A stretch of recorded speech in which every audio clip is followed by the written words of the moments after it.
bizim stres sistemimizin aşırı dərəcədə aktivləşməsi və aşırı dərəcədə kortizol ifrazına gətirib çıxarır ki, bu da stres deməkdir. Stresin də müəyyən qədərdən sonrası bədən üçün təbii ki, zərərlidir.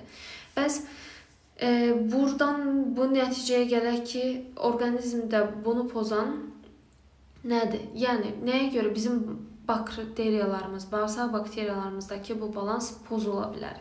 Təbii ki, yenə də insan orqanizmi o qədər maraqlıdır ki və o qədər kompleksdir ki, burada bir səbəbi göstərməyimiz biraz haqsızlıq olar. Burada da mövzu kompleksdir.